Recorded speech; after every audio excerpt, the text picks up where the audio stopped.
그리스도께 하듯 하라라는 제목으로 잠시 말씀을 나누겠습니다.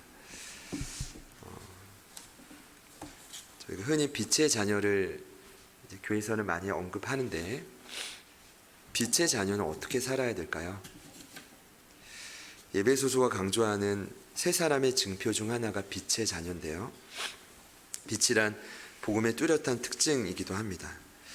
저희가 지난주 목요일이었던 것 같은데요, 묵상했던 누가복음을 보면 세례 요한을 통해 증언되는 예수님의 사역도 어두움에 비치는 빛의 사역으로 소개됩니다. 누가복음 1장 78절과 9절 말씀입니다. 이는 우리 하나님의 긍휼로 일함이라. 이로써 돋는 해가 위로부터 우리에게 임하여 어둠과 죽음의 그늘에 앉은 자에게 비치고 우리 발을 평강의 길로 인도하시리로다. 그러니까 이 사역이 계속해서 진행되어지는 거죠. 여러분, 빛을 비추면 어둠은 반드시 물러갑니다. 반드시입니다. 자, 그래서 빛의 자녀는 반드시 삶의 열매로 증명됩니다. 그러니까 제 말이 아니라요, 5장 9절 에베소서 말씀을 보면 빛의 열매는 모든 착함과 의로움과 진실함에 있다고 합니다. 그러니까 예수님을 믿고 빛의 자녀로 변화되면 지속적으로 이 영적인 성장이 삶에서 계속 드러난다는 겁니다. 그러니까 성령님이 저희 안에 거하시는 이유도 이런 사역을 돕기 위함입니다. 바울의 논지를 보면요, 그분은 저희 안에서 여전히 저희들을 계속 책망하십니다. 5장 11절과 13절을 보니 이유를 이렇게 말합니다. 왜냐하면 책망을 받는 모든 것이 빛으로 드러나기 때문이다. 자, 그래서 책망의 진짜 의미는 꾸짖다가 아니라 밝히 드러낸다는 것입니다. 이미 예수님이 요한복음 16장 8절에 이 성령의 역할을 이렇게 소개했습니다. 그가 와서 죄에 대하여, 의에 대하여, 심판에 대하여 세상을 책망하시리라. 다 드러내고 뒤엎어서 빛의 나라로 바꾸신다는 겁니다. 근데 책망에서 끝나지 않죠. 왜 저희가 술 취함이 아니라 성령 충만해야 됩니까? 이렇게 저에게 묻는다면 지속적으로 저희가 책망을 받고 끝나는 게 아니라 저와 여러분이 한 걸음 더 나아가 무너진 자리에서 일어나 각성할 것을 성령님이 요구하시기 때문입니다. 5장 14절 말씀입니다. 그러므로 이르시기를 잠자는 자여 깨어서 죽은 자들 가운데서 일어나라. 그리스도께서 너에게 비추시리라. 아멘입니까? 제가 이 말씀을 나눌 때 아직도 기억해요. 주님이 저희들에게 주신 음성은 죽은 자가 아니라 잠자는 자라는 것입니다. 그러니까 아직 가능성이 있다는 겁니다. 지금이라도 일어나라는 말은 성경에서 영적 각성이거든요. 일어나서 내가 원하는 그 자리를 향해 나아가라는 뜻입니다. 자, 그렇다면 우선적으로 저와 여러분이 깨어나야 할 삶의 자리는 어디일까요? 이게 적용인데, 참된 영적 각성으로 우선적으로 빛을 비춰야 될 자리가 어딘지 여러분 어디일까요? 바울 사도는 딱 한 군데를 꼽습니다. 그것이 바로 가정입니다. 교회의 가장 기본 단위인 가정에서 신앙의 일상화, 이거 우리 실제화라고 하는데, 실제적인 변화를 가정에서부터 이뤄야 된다는 것입니다. 여러분, 빛의 자녀로 살기를 원하십니까? 정말 일어나서 각성되기를 원하십니까? 그 증명된 첫 번째 자리가 어디냐 하면 가정이라는 것입니다. 그래서 지난 시간에 아내와 남편의 비밀을 통해 바울 사도가 강력하게 외쳤습니다. 아내는 남편에게 복종할 때 죽게 하듯 하고. 아멘이시죠? 우리 아내분들 아멘이십니까? 남편은 아내를 사랑할 때 주께서 교회를 사랑하시고 자신을 주심같이 하라. 이 말은 뭐냐 하면 목숨을 바치라는 겁니다. 남편분들 아멘이십니까? 지난주에 그 짐을 정리할 때 너무 감사한 일들이 많았거든요. 근데 그 중에 딱 기억에 남는 게 우리 성은 청년이 오늘 현장에 왔나요? 네, 감사합니다. 아니, 이게 좀 잘 안 보이실 텐데도 얼마나 열심히 이렇게 하는지 몰라요. 제가 그걸 보고 두 손 두 발이 다 떨리더라고요. 전율이 와가지고. 근데 더 전율이 왔던 건 성은 청년이 엘리베이터에 딱 공간 안에 이렇게 한 4-5명이 탔는데 짐 때문에 움직일 틈이 없었거든요. 근데 저에게 칭찬 릴레이를 하는 거예요. 목사님이 설교를 들을 때마다 너무 감동한다고. 어쩜 그렇게 요약을 하고 그렇게 체계적으로 잘 전해주시냐. 그래서 제가 속으로 너무 흐뭇했죠. 근데 옆에 계시던 우리 이상복 안수 집사님이 그날따라 목사님 오늘 최고였다고 저 때는 이러시는 거예요. 그래서 제가 속으로 어떤 생각이 먼저 들었냐면 저는 늘 최고였는데 제 설교는 늘 최고였는데 왜 오늘이 최고지? 라고 생각했는데 성령님이 저에게 주신 책망이 뭐였냐 하면 그 아내는 남편에게 복종하기를 죽게 하듯 하라. 그러니까 방상문 안수 집사님께 복종받기를 간절히 원하셨구나 생각을 혼자 해봤습니다. 근데 문제는 뭐냐면 남편은 아내를 위해 목숨을 바쳐야 됩니다. 이게 문제인 거예요, 여러분. 지난주에 이렇게 결론을 내렸습니다. 그래서 두 분 중에 한 분은 좀 이렇게 예수님의 양육과 보호하심을 지속적으로 받아야 된다. 둘 다 받으면 더할 나위 없겠죠. 그래서 바울 사도가 말했죠. 언제나 아내와 남편은 서로를 양육하고 보호해 주시는, 이 원 의미가 뭐였죠? 길러주시고, 보호라는 말은 소중히 여겨준다는 겁니다. 소중히 여겨주시는 예수님의 사랑을 지속적으로 경험해야 된다. 그래야 상처 많고 탈 많은 가정이 회복될 수 있다는 겁니다. 믿으십니까? 자, 그런 의미로 우리 같이 한번 인사하겠습니다. 예수님은 당신을 양육해 주십니다. 우리 오늘 새로 오신 우리 광일 씨한테 한번 축복합시다. 예수님은 광일 씨를 소중히 여기십니다. 너무 전 신기한 것 같아요. 감사하기도 하고요. 우리 좀 승우 청년한테 또 연락 한번 또 해야 될 것 같습니다. 우리 서로에게 한 번 더 축복합시다. 예수님은 여전히 우리를 보호하십니다. 이것이 이제 지난주까지 말씀이었죠. 그리고 나서 오늘 본문을 보니까 바울은 시선을 남편과 아내에게서 이젠 더 큰 문제로 돌립니다. 그게 바로 자녀와 부모, 그리고 종과 주인, 일터 얘기까지 합니다. 1세기 문화에서 보면 이런 가정과 일터를 돕는 조항들은 낯선 이야기는 아닙니다. 그런데 오늘 이 바울의 이야기가 특별한 이유는 상대적으로 약자였던 아내나 자녀나 종들 이야기만 하는 게 아니라 사회적 위치에서 상대적으로 강자인 남편이나 부모나 주인들에게도 동일한 질적인 책임을 요구한다는 겁니다. 여러분, 이런 조항이 그 당시는 없었다고요. 어떻게 보면 굉장히 도전적이고 혁명적인 이야기를 오늘 바울 사도가 꺼낸 것입니다. 그러니까 건드리지 말아야 될 이야기를 꺼낸 겁니다. 끝도 없는 이야기를. 자, 보시죠. 네. 어떻게 해야 저희가 익숙한 일상에서 어둠을 뚫고 빛을 발할 수 있을까? 그 고민을 했을 때 가장 먼저 고민해야 될 곳이 어디였죠? 남편과 아내의 관계. 그리고 그 다음이 어디라고요? 자녀와 부모의 관계, 그리고 일터의 종과 상사 간의 관계입니다. 여러분, 이 말씀이 당시로 볼 때 굉장히 혁명적이었던 이유는 이런 지침도 어색했겠지만 이 모든 말씀들은 영적인 이야기입니다. 여러분, 사실은 오늘 저희가 전하고 선포하고 아멘하고 끝나는 게 아닙니다. 삶의 자리로 돌아가서 신앙의 일상화와 실제화를 이루려면 뭘 이겨야 되는지 아십니까? 영적인 공격을 이겨야 됩니다. 여러분, 하나님의 말씀은 영적인 말씀입니다. 저희가 다음 주에 나누겠지만 에베소서 전체의 결론이 뭐냐 하면 영적으로 무장하라는 것입니다. 왜냐? 이런 지침들을 가지고 세상에서 빛의 자녀를 살려면 끊임없는 공격과 방해가 있기 때문입니다. 여러분, 이겨내셔야 됩니다.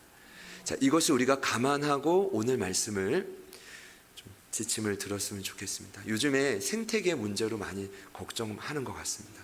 기후변화, 생태계 파괴. 왜 그러냐면 그것으로 인해 먹이사슬이 꼬이면 결국 인간 생존에 위협이 있기 때문입니다. 근데 제가 그 뉴스들을 요즘에 보면서 뭘 느끼냐 하면 맞다. 지금 이 팬데믹과 여러 환경 때문에 신앙의 생태계마저 다 무너진 시기입니다. 그럼 여러분, 신앙의 생태계가 무너진다라고 말할 때 어디부터 무너질까요? 가정 아닙니까? 자녀와 부모 간의 자식 관계 아닙니까? 일터 아닙니까? 사실은 아무리 저희가 그 신앙의 생태계를 회복해도 가정과 일터가 회복되지 않으면 살아날 수 없습니다. 자, 그런 의미로 볼 때 오늘 메시지가 전 너무 중요하다고 생각하는 거예요. 이 신년에요. 여러분 다시 한번 오늘 바울이 전하는 이 원리로 저희의 가정과 일터가 빛으로 비추어지기를 소망합니다. 자, 먼저는 1절을 보니까 자녀된 분들을 잘 들어보십시오. 자녀는 부모에게 순종해야 합니다. 물론 여기서 자녀는 아직 미혼으로 가정에 머물고 있는 아이들을 의미합니다. 그런데 그것만 의미하지 않습니다. 홀로 이제 독립을 했더라도 부모님이 살아 계시기에 자녀로서의 역할을 감당해야 될 자들은 모두 다 자녀입니다. 저와 여러분은 다 자녀인가요? 고민해 보시면서 말씀을 들어보시죠. 자, 1절입니다. 같이 읽습니다. 시작. 자녀들아, 주 안에서 너희 부모에게 순종하라. 이것이 옳으니라. 우선 자녀들은 부모의 요구가 만약에 예수님을 믿지 못하게 하거나 반신앙적이거나 비도덕적이 아닌 이상은 무조건 부모의 말을 따라야 한답니다. 자, 인정되시는 분들만 아멘 해보시죠. 제 말이 맞죠? 성경을 보면 자녀의 불순종은 언제나 죄악의 극치에 다다를 때 일어나는 한 단면으로 소개됩니다. 몇 구절만 말씀드릴게요. 로마서 1장 30절을 보면 이렇게 말합니다. 하나님을 마음에 두기 싫어하는 세대가 일어날 때 이런 현상이 나타난다고 해요. 비방하는 자, 하나님을 미워하는 자, 능욕하는 자, 교만한 자, 자랑하는 자, 악을 도모하는 자, 그리고 부모를 거역하는 자. 디모데후서 3장 2절에 보면 말세에 고통하는 때가 이릅니다. 여러분 이미 신학적으로는 말세가 2000년부터 시작됐습니다. 그분 승천하실 때부터 말세입니다. 그러니까 말세는 계속 심해져 가는데 고통하는 때가 이르를 때 어떤 현상이 일어나냐면 이렇다고 합니다. 사람들이 자기를 사랑하고 돈을 사랑하고 자랑하고 교만하고 비방하고 그리고 부모를 거역하고 감사하지 않고 거룩하지 않고 쭉 나갑니다. 그 중에 핵심이 바로 부모를 거역하는 것입니다. 성경에서 말하는 자녀의 불순종은 항상 이러한 모습이었습니다. 자, 그렇다고 해서 오늘 제가 말씀을 나눌 때 바울 사도가 부모에 대한 자녀의 순종을 무조건적으로 요구하는 것은 아닙니다. 오늘 1절부터 4절을 자세히 보면 부모에게 순종하는 자녀에게는 위대한 선물이 있습니다. 2절과 3절을 보니까 부모를 공경하는 것이 땅에서 뭐라고 돼 있죠? 잘 되고 장수하는 비결입니다. 여러분이 섬기는 일이 하는 일이 잘 되기를 원하십니까? 여러분 정말 장수하기를 원하십니까? 오늘 밤이라도 이 세상을 떠나는 게 아니라 하루하루 더 행복하게 살기 원하십니까? 여러분 부모님을 공경하시기를 축복합니다. 이거는 제 말이 아니라 출애굽기 20장에 나오는 10계명을 모세도 신명기에 다시 한번 언급하거든요. 그것을 그대로 가져와서 설명한 것입니다. 신명기 5장 16절입니다. 너는 내 하나님 여호와께서 명령한 대로 내 부모를 공경하라. 그리하면 내 하나님 여호와가 내게 준 땅에서 내 생명이 길고 복을 누리리라. 여러분 정확히 말씀드리겠습니다. 여기서 말하는 공경은 경외라는 단어와 가깝습니다. 얼마 전에 나누었는데 경외는 부모님을 두려워하는 게 아닙니다. 경외는 두려움이 아니라 깊은 사랑입니다. 그렇게 부모님을 존중하고 여러분의 삶에서 진심으로 인정할 때 여러분은 잘 되실 겁니다. 장수하실 겁니다. 아멘 하시는 분들께 은혜가 있을 겁니다. 잘 되실 겁니다. 장수하실 겁니다. 말씀 그대로니까요. 그런데 여러분 그 약속 때문에 순종하라는 궁극적인 목적은 아닙니다. 오늘 말씀을 자세히 보면 자녀가 부모에게 순종해야 될 궁극적인 이유는 여러분 10계명을 보면요 총 10계명이 있습니다. 근데 1계명부터 흔히 4계명까지는 사람과 하나님 사이의 관계를 말하고 5계명부터 10계명은 사람과 사람 사이의 관계를 설명합니다. 여러분 이거를 압축하면 그렇습니다. 하나님을 정말 섬기고 온전히 사랑하면 우리 가까운 이웃과 가족들도 온전히 섬기고 사랑할 수 있다는 겁니다. 그래서 율법의 완성을 딱 줄이면 하나님 사랑, 이웃 사랑은 10계명의 요약인 거예요. 근데 놀랍게도 하나님 사랑과 이웃 사랑을 연결하는 5계명이 바로 뭐냐 하면 내 부모를 공경하라. 우리가 이것을 구조를 알고 오늘 말씀을 보면 부모에게 순종하라는 뜻은 이런 의미일 것입니다. 부모에 대한 순종은 곧 하나님에 대한 순종의 일부입니다. 그러니까 부모님께 순종하는 것은 단순히 부모님이 너보다 오래 사셨고 연륜이 있고 그러니 자녀인 너희들보다 소중해서 순종하라는 말이 아니라 부모에 대한 순종은 곧 그리스도에 대한 순종이라는 것입니다. 이해가 되시죠? 정말 예수님께 순종하는 분이라면 우리 눈앞에 있는 부모님께도 순종해야만 한다는 것입니다. 그 연장선임을 이해하시기를 축복합니다. 근데 오늘 그리고 나서 이제 부모, 자녀들 입장에서는 이제 그렇게 하는데 부모 입장에서는 좀 더 어려운 말이 나옵니다. 4절을 보니까 부모 또한 마찬가지인데요. 자녀를 노엽게 하지 말라. 같이 한번 따라해 보시죠. 자녀를 노엽게 하지 말라. 2, 3주 전인가 부모님이 저희 집에 주무시고 예배 드리실 때 토요일 밤에 좀 이렇게 잠깐 전쟁이 있었습니다. 한 일주일 정도 있다가 아버님이 저에게였나요? 자녀를 노엽게 하면 안 된다고 하시더라고요. 근데 그 말씀이 오늘 말씀을 준비하는데 계속 생각이 나는 거예요. 네, 여러분 저도 노엽게 하고 싶지 않거든요. 저 역시도 부모로서 일관성 있고 공평치 않은 규율 같은 건 다 없애고 정말 일관성 있게 자녀를 사랑해주고 싶어요. 이게 노엽게 하지 않는 기본 전제입니다. 참 쉽지 않은 것 같아요. 저는 어제도 일정을 다 마치고 집에 들어가자마자 자녀를 노엽게 했습니다. 둘째를 좀 큰 소리를 했어요. 그리고 나서 정말 2-3시간은 이게 말씀이 손에 안 잡히더라고요. 얼마나 사단이 공격하는지 몰라요. 제 마음을. 야, 네가 그런데 그 앞에서 노엽게 하지 말라고 말할 수 있냐? 특별히 자녀들 곁에서 귀를 더 기울여주고 싶어요. 아이들 한 명 한 명, 2명이 전부지만 그 문화를 이해하고 노력하고 싶어요. 근데 그런 노력이 잘 안 돼요. 반면에 화를 종종 내죠. 제가 이렇게 고민하다가 좀 이제 자료를 보는데 교회다움이라는 책이 있어요. 그 저자인 리처드 코킨 목사님이 이런 고백을 진솔하게 하셨더라고요. 들어보시죠. 저의 경우는 아이들을 깊이 공감하지 못하여 자녀들을 노엽게 한 적이 많습니다. 각자 다른 개성으로 자신만의 독특한 필요와 표현 방식이 있다는 사실을 몰랐기 때문입니다. 흔히 자녀가 어릴 때는 행동이 거칠고 예의가 없어도 그러려니 하고 넘어가기 쉽습니다. 그러나 10대가 되면 지저분한 방과 시끄럽게 들려오는 음악 소리 또는 지나친 TV 시청과 외출 등으로 잔소리하기 쉬워집니다. 사실 대부분의 문제는 도덕적인 문제라기보다 문화적인 문제인데 말입니다. 따라서 우리는 자녀의 심령을 상하게 하지 않으면서도 그 의지를 길들이도록 노력해야 합니다. 그리고 자녀가 아직 다루기 힘든 어린아이든 아니면 투덜대고 다니는 청소년이든 우리는 자녀를 노엽게 하지 않기 위해 이렇게 해야 합니다. 의식적으로 그 자녀를 바라볼 때 하나님이 맡겨주신 소중한 선물로 여기며 즐거워해야 합니다. 또 우리도 모두 한때는 철부지 자녀였다는 사실을 떠올리며 하늘 아버지는 우리의 불평과 불만을 얼마나 오래 참아 오셨을지 생각해야 합니다. 제가 이 글을 읽는데 마음이 좋게 풀리더라고요.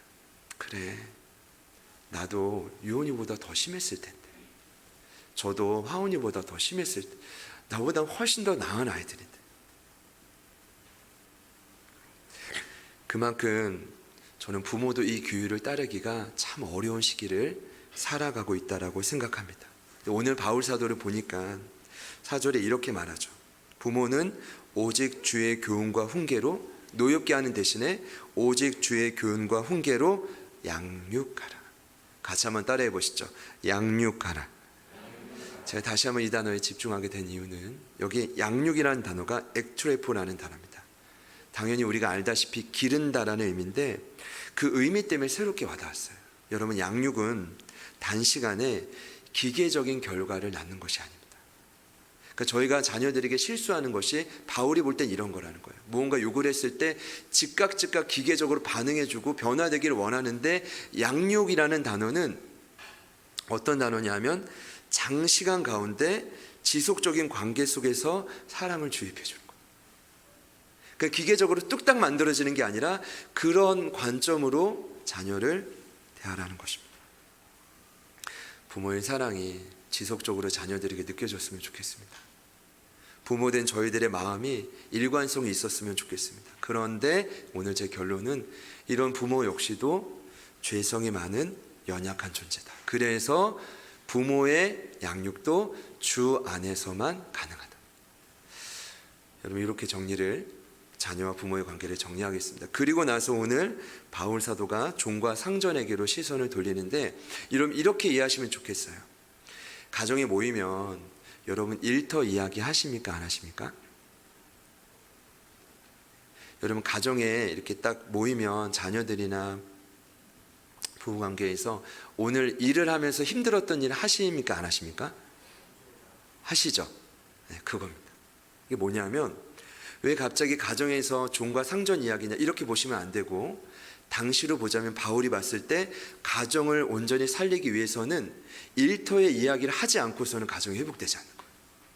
그래서 오늘 시선을 그리로 돌립니다.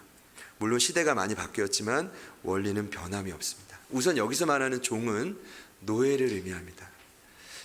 요즘에는 그런 노예 제도가 없지만, 사실 노예 제도는 당시 로마 제국을 포함해서 고대 사회 전체를 떠받드는 경제 구조였습니다. 가정에서도 노예가 있었으니까요.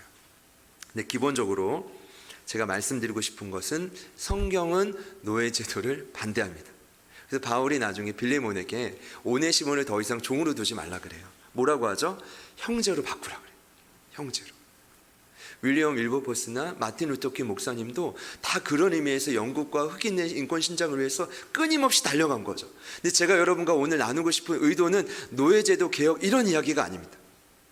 오늘 바울 사도가 말하는 의미는 그런 의도가 아니라, 당시 이미 교회 안에서는 종과 상전들이 동등한 취급을 받았습니다. 이미 교회 안에서는 주님 안에서 평등한 존재였습니다. 그런데 문제는 뭐냐 하면, 사회로 나가면 그 제도가 보장이 되지 않는 것입니다. 교회에서는 형제였고 자매였는데 문을 열고 나가자마자 종과 상전의 관계가 되고 이상한 관계가 되는 거예요. 여러분 어떤 건지 좀 이해가 되시죠? 그리고 심지어 가정 안에서도 같이 예배드릴 때는 형제 자매였다가 갑자기 일터로 분위기가 바뀌어버리면 종과 상전 관계로 바뀌어지는 거죠. 그래서 오늘 이 말씀을 기록한 의도는 저는 그렇다고 생각합니다. 그로 인해서 일터에서 겪는 괴리감과 숱한 어려움을 바울 사도가 격려해 주기 위함입니다. 이런 아픔들이 사실 저희들의 삶에 얼마나 많이 있습니까? 그들이 당면한 어려움을 알아주고 혹여나 학대를 당하더라도 신앙의 힘으로 지킬 수 있도록 격려해 주기 위해 오늘 종과 상전의 이야기를 한다라고 생각합니다. 자, 우선 종은 복음에 거스르는 일이 아니면 상사의 지시에 순종해야 합니다. 여러분 이 말이 맞습니까? 그럼 왜 순종해야 되죠? 로마서 13장 1절 보면 말씀대로 위에 있는 모든 권세는 하나님이 정하셨기 때문입니다. 여러분 여러분이 정해서 그곳으로 입사를 했더라도, 일을 하시더라도 위에 있는 모든 권세는 누가 정하셨다고요? 하나님이 정하셨기 때문입니다. 믿으시기를 축복합니다. 그렇기 때문에 오늘 바울 사도가 한 걸음 더 나아갑니다. 그래서 무엇보다 그런 주인에게 그리스도께 하듯 해야 한다. 우리 5절 말씀 우리 같이 한번 읽어보겠습니다. 종들아, 시작. 종들아, 두려워하고 떨며 성실한 마음으로 육체의 상전에게 순종하기를 그리스도께 하듯 하라. 우리 말씀을 대하실 때 많은 생각이 드실 수 있다고 생각합니다. 만약 내가 상전이고 상사면 상관없겠지만, 정말 불합리하고 불공평한 상사를 모시고 있는 분이 있다면 이 말씀이 참 어려울 거라고 좀 생각을 합니다. 여기 그리스도께 하듯 하라라고 되어 있는데, 지난주 말씀으로 보자면 아내는 남편에게 복종할 때 죽게 하듯 하라, 같은 의미입니다. 제가 오래전에 군에 입대하기 전에 친한 과 선배 형님이 있었습니다. 그 형님이 되게 이제 멋졌어요. 그냥 굉장히 가난하고 힘들었던 형님인데 굉장히 이게 뭐라 그래야 되지? 생각 구조나 이런 표현력이 굉장히 좋았다고 제가 굉장히 동경했어요. 그 형님이랑 국밥 하나 시켜 먹고 같이 나눠 먹는 거 저에게 영광이었다고 잊을 수가 없는데 그 형님의 좌우명이 죽게 하듯 하라였습니다. 그때가 생각이 났어요. 그때 제가 어떻게 했냐면 그 좌우명이 너무 멋져가지고 제가 뺏어왔어요. 그 사온 거죠. 저 이거 해도 되냐고 했더니 하라고. 근데 똑같이는 할 수 없어가지고 어떻게 했냐면 죽게 하듯 하라의 원 의미가 혼을 다한다는 뜻이래요. 그래서 저는 이렇게 했어요. 제 좌우명을 혼을 다하고 모든 결과는 하나님께 맡긴다. 같이 한번 따라해 보실까요? 혼을 다하고 모든 결과는 하나님께 맡긴다. 그리고 이제 달려왔는데 오늘 말씀을 보니까 다시 한번 확실히 알았어요. 그 의미를. 혼을 다한다는 의미도 맞겠지만 오늘 그리스도께 하듯 하라는 의미는 오늘 6절 말씀을 보니까 이런 의미예요. 그리스도의 종이 되어 마음을 다해 순종하라. 다시 한번요. 그리스도의 종이 되어 마음을 다해 순종하라. 여기서 말하는 마음이 혼을 의미합니다. 지정을 의미하지만 사실은 원 의미는 생명을 의미합니다. 그러니까 어떤 일이든지 여러분 가능하시겠어요? 어떤 상사를 만나도 가능하시겠어요? 어떻게 하래요? 생명을 다해서 그리스도의 종처럼 순종하라는 것입니다. 6절 말씀입니다. 눈가림만 하여 사람을 기쁘게 하는 자처럼 하지 말고 그리스도의 종들처럼 마음으로 하나님의 뜻을 행하라. 어떤 일이든 마음을 쏟아 예배하는 심정으로 행하라. 사랑하는 여러분, 창세기 1장을 보면은 노동과 예배의 어원이 같습니다. 야바트. 어떤 일을 해도 모든 것을 허락하신 주인 되신 하나님을 바라보듯이 일하라는 겁니다. 가장 비슷한 구절을 좀 찾아봤는데 고린도전서 10장 31절입니다. 먹든지 마시든지 무엇을 하든지 그리스도의 영광을 위하여 하라. 결국 모든 직장에서 그리스도인은 상사가 아니라 그 상사를 허락하신 주님을 섬기는 것입니다. 물론 저희가 IT 회사를 다니든 농사에서 일을 하든 여러분 하나님이 정말 모든 영역을 다스리고 있음을 인정하십니까? 물론 어떤 기업이든 아무리 기독교 기업이라 할지라도 제가 볼 때는 완벽하게 순전하고 이타적인 기업은 없을 거라고 생각합니다. 그리고 여러분의 어떤 눈으로 봤을 때 불합리하고 불공평한 모습들이 너무 많을 거라고 저는 생각합니다. 근데 지금 말씀은요, 그럼에도 불구하고 그 모든 권위를 누가 정하셨다고요? 하나님이 정하셨다. 이런 거죠. 여러분이 계약서를 쓰든 소프트웨어를 발견하든 설교를 준비하시든 찬양을 하시든 우리 지금 공사하는 것처럼 배관 공사를 하든 아픈 환자를 돌보든 가정에서 청소를 하시든 빨래를 하든 식당에서 그릇을 씻든 창문을 닦든 어떤 순간에서도 하나님의 영광을 위하여 하나님을 예배하는 마음으로 그리스도의 종으로 섬기라는 것입니다. 결국 최종 상관이신 주님을 기쁘시게 하는 마음으로 참여하라. 그러면 그 결과가 7절과 8절에 어떻게 주어지냐 하면 주님의 기쁨을 위해 일하는 자는 충분한 상을 주님께로부터 받게 된다는 것이죠. 바로 이것입니다. 저는 이 응답이 올 한 해 여러분의 삶에 날마다 일어나기를 소망합니다. 그 충분한 상이 뭔지 모르겠지만 그렇게 이해가 되지 않고 너무 불합리한 상황에서도 정말 주님께 예배하는 심정으로 했던 모든 그리스도의 삶에는 이와 같은 충분한 상이 반드시 있다는 것입니다.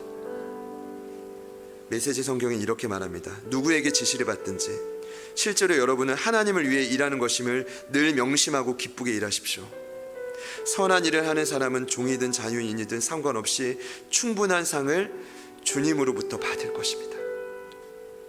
제가 지난 금요일에 너무 기쁜 소식을 들어가지고요, 금요일 성령 집회 때도 나눴지만 우리 경준 집사님이 그 아들 노아가 왼쪽 귀가 회복이 됐다고, 그렇게 세브란스에서 문제를 삼았는데 이번에 세브란스에서 목요일날 검사를 했는데 정상으로 돌아온 것 같다고 했다. 물론 2월 달에 분당 서울대병원에서 또 검진이 있지만 너무 행복한 거예요. 너무 행복해서 이게 넘쳐나가지고 연락이 오셨어요. 목사님 괜찮으시냐고, 뭐 공사하고 이러는데 힘들지 않으시냐고, 몸살 나도 이런 거 어떻게 들으셨는지. 그 더 기쁜 소식은 마곡에 부자 정육점의 팀장님으로 스카우트 되셨다는 거예요. 제가 지난번에 아파트 1층에서 뵐 때 마음이 너무 아팠거든요. 둘째 축복에도 있고 노아도 계속 검사를 받아야 되는데 축산물에서 일하셨던 것만큼의 또 좋은 자리가 빨리 생겨야 돼. 하나님 그렇게 하실 텐데 좀 빨리 좀 응답해 달라고 했는데 신년 첫날부터. 더 놀라운 건 그 부자 정육점 1호점이 저희 원당에 있는 여기 오렌지마트 옆에 있는 부자 정육점인 거예요. 그 부자 정육점이 축산물 집판장에서 그렇게 열심히 일하는 경준 집사님 소문을 들으시고 2호점을 내실 때 팀장님을 스카우트 하신 거예요. 물론 뭐 이게 그냥 우연이고 그럴 수 있다고 말할 수 있어요. 근데 제가 볼 때는 저와 여러분의 기도 제목이었고 하나님은 그 귀한 가정의 중심을 보시고 허락하신 충분한 상이라고 믿는 거죠. 더 감사한 건 부자 정육점의 남자 사장님이 독실한 크리스천인데 사모님이 더 독실하다는 거. 제가 아멘 했어요. 야, 그럼 확실하다. 월 6일을 쉴 수 있대요. 현재 목요일에 쉬시는데 이제는 주일에 좀 쉬게 해서 현장에 다시 나오고 싶다. 제가 아멘 했어요. 사랑하는 여러분, 어떤 일을 하든지 가정에서든 일터에서든 불합리하고 소송한 일이 많겠죠. 근데 그 모든 것을 하나님이 정하셨습니다. 그리스도가 주인이십니다. 그럼 저희들이 해야 되는 게 하나밖에 없어요. 그리스도의 종이 되어 기쁜 마음으로 순종하는 거예요. 그러면 충분한 상이 주님께로부터 흘러오게 될 줄 믿습니다. 빛의 자녀로 이번 한 주도 가정에서 일터에서 승리하시기를 축복합니다. 우리 마지막으로 사랑 인사하겠습니다. 이렇게 인사합시다. 주께 하듯 합시다. 네, 한 번 더요. 주께 하듯 합시다. 이 마음으로 같이 한번 찬양하실게요.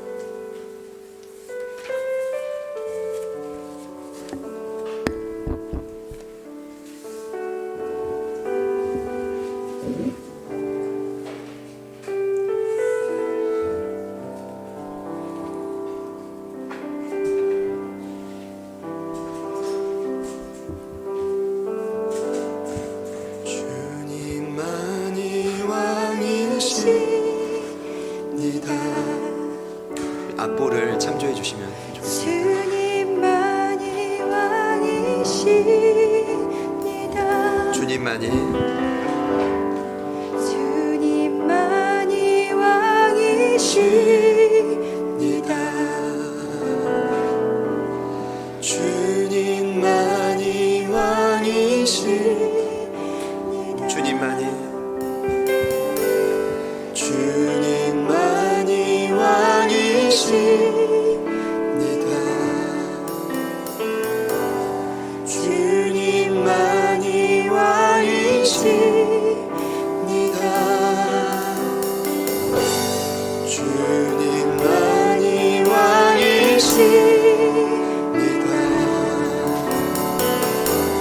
주님만이 왕이십니다.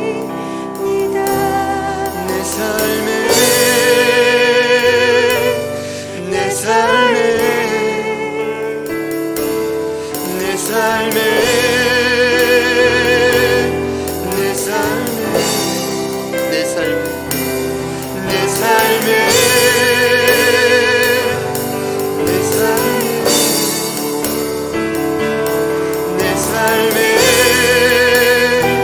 우리 믿음으로 선포합시다. 가정에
허락하신 주인도 그리스도 예수님 한 분이십니다.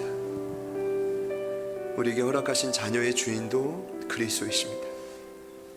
우리에게 주신 남편과 아내도, 더 나아가 일터의 종과 모든 상사도, 모든 위의 주인은 그리스도 한 분이십니다. 이 시간 결단하는 마음으로 함께 기도하실 때, 하나님, 우리의 교만과 자랑을 다 내려놓고, 우리 헛된 생각과 마음들을 다 내려놓고, 오직 교회의 온 열방의 주인 되신 그리스도의 종이 되어 기쁜 마음으로 순종하겠습니다. 그리스도께 하듯 하겠습니다.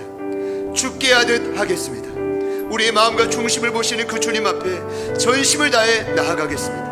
하나님, 그러할 때 우리가 속한 가정과 일터와 교회와 모든 삶의 터전에 주님 허락하실 그 놀랍고 위대한 상을, 충분한 은혜를 가득 부어 주시옵소서. 하나님, 그 힘과 능력을 힘입어 이 땅을 넉넉히 이기며 살아가는 이 한 주가 되게 하여 주시옵소서.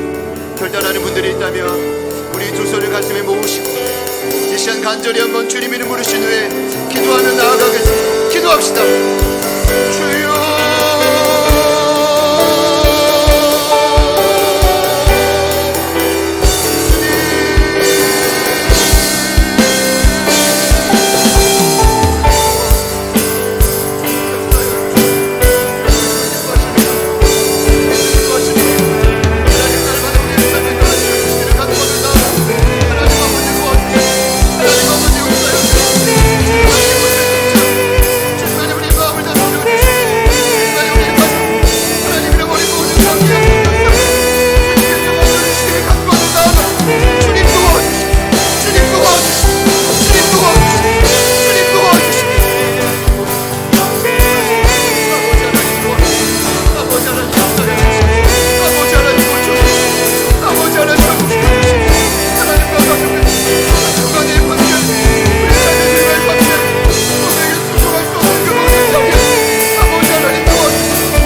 주님만이 왕이십니다.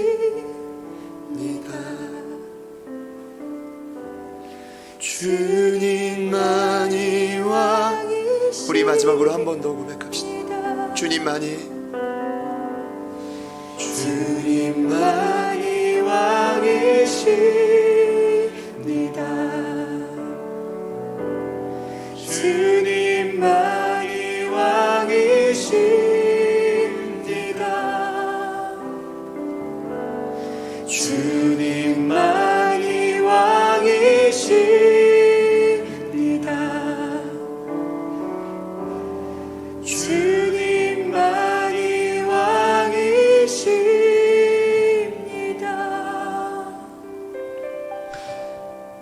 참으로 힘든 본문이었습니다.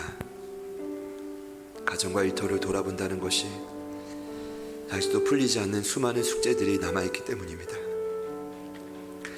사랑하고 존경하는 부모님께도 또 소중하다고 말하지만 소중히 여기지 못하는 자녀들에게도 아직도 풀지 못한 많은 과제와 숙제들이 남아있기 때문입니다. 주님, 이런 저희들을 여전히 양육하시고 소중히 여기시는 줄 믿습니다. 다시 한번 긍휼히 여기시고 아버지께서 베푸시는 그 사랑을 힘입어 이제는 저희 또한 다시 한번 낮아진 마음으로 죽게 하듯이 가정과 일터에서 일어나게 하여 주옵소서. 빛의 자녀로 살고 싶습니다. 일어나 어두운 땅을 비추고 싶습니다. 그러나 가장 먼저 해야 될 그 과제 앞에 더 이상 저희가 물러가지 않고 우리가 속한 가정과 일터를 주님의 나라로 변화시킬 수 있는 생명의 도가니 되게 하여 주시옵소서. 우리와 함께 하시는 어느 곳에서나 주인 되신 빛 되신 예수님, 이 한 주도 날마다 동행하여 주셔서 하나님의 나라가 우리를 통해 매 순간 확장되는 역사가 일어날지어다. 하나님께서 우리에게 베푸시고자 하는 그 충분한 상을 우리의 중심을 보시고 허락하여 주시옵소서. 내 삶의 주인은 그리스도이십니다. 우리의 가정의 주인은 그리스도이십니다. 우리 일터와 우리가 속한 모든 교회의 주인은 그리스도 한 분이시오니 주님께서 우리의 모든 인생을 이끌어 주시옵소서. 인도하여 주시옵소서. 하나님의 때에 우리 모든 중심을 보시고 일하실 주님을 찬양합니다.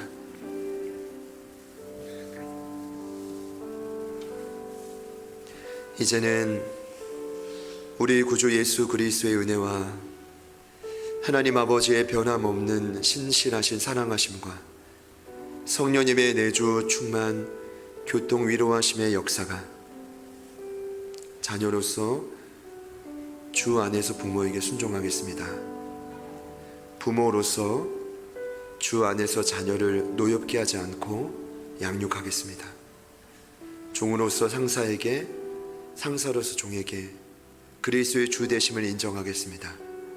마음속 깊이 결단하고 다짐하며 나아가는 오늘 이부 예배에 참여하신 모든 예배자들 머리 위에, 그리고 저희들을 통해 그 빛의 영향력으로 그늘지고 흑암의 자리에서 다시 한번 일어나 주께로 돌아오게 될 회복될 수많은 영혼들 삶의 터전 위에, 그리고 오늘 예배에 처음으로 함께 하신 우리 소중한 이광일 형제님, 그리고 만나시는 귀한 자매님, 그리고 앞으로 이뤄갈 모든 가정과 삶의 터전 그 모든 지경 위에 지금부터 영원토록 함께 하시기를 간절히 축원하옵나이다. 아멘.